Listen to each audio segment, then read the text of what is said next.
Welcome and hello. Thanks for visiting. Firstly, let me say that I intend to remake this video in the future, not only to correct any errors that I make, but also after I learn how to insert pictures and video clips. Any advice concerning apps that do this is appreciated. Okay, let's carry out a thought experiment.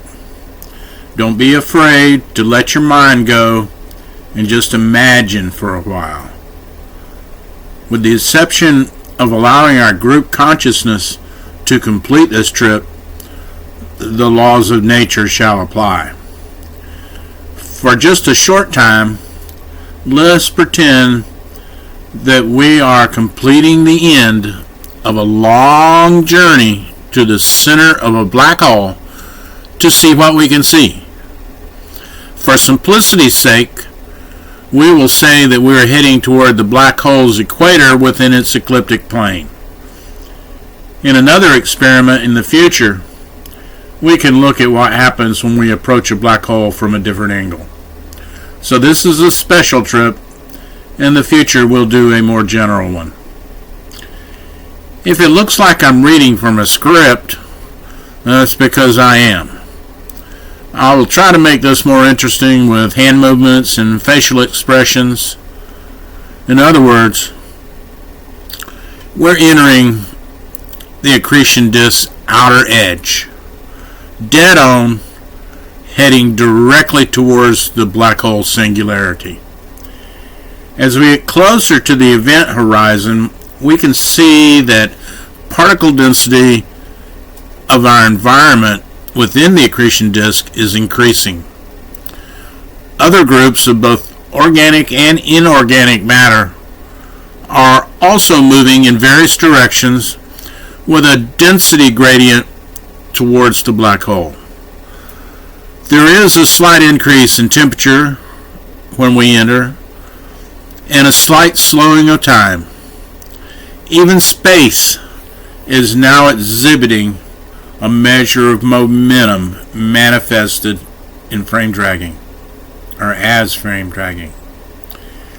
As we head towards the black hole, it appears to us that we are free-falling directly down towards the Singularity. However, when a viewer from far above along the polar axis looks, they see that we have entered into a spiral path whose endpoint is the Singularity. The more we descend into the accretion disk, the more crowded it becomes. We are starting to bump off each other with more and more force as we fall. Eventually, all of us, or all around us, things are getting closer and closer. The density is really increasing, as is our speed. Smaller particles impacting on us kind of feels like rain in a hurricane.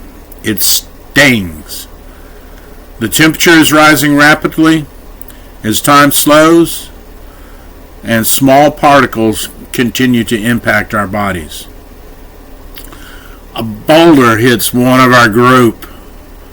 It tears them in half. But that's okay. Their mind still works fine, even if their body is now just a physical entanglement of organic goo, or whatever a decayed person can be described, or however. Soon, all of our bodies are in the same state. The temperature is rising to the point where all of the water is boiling away into individual molecules. Friction is the dominant force acting on us.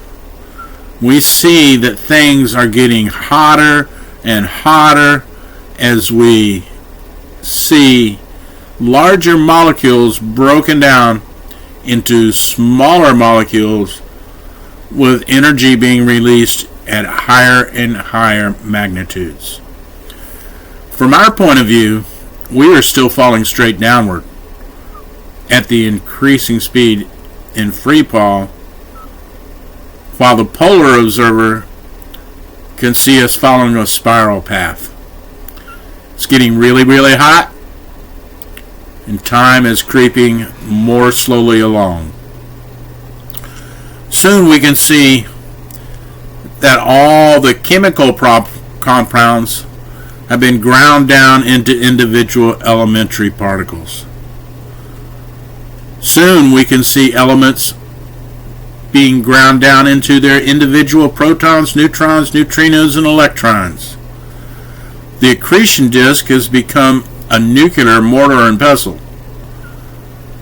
The neutrons quickly evaporate, and not much longer after that, the protons decay too. Now the only particles left are electrons, positrons, and neutrinos.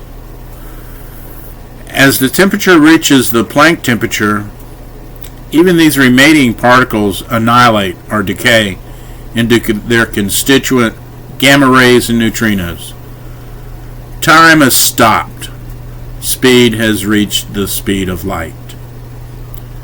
A band of photons is formed just outside of the event horizon in a semi-stable orbit. People on Earth can see this band because although most photons continue to slowly spiral down to the singularity in the last remnants of the accretion disk, a few have the speed and direction to still escape the black hole's gravity well. And they intersect a particle which then radiates a photon of the correct wavelength and direction, which one day can be detected by our eyes on Earth. We in the thought experiment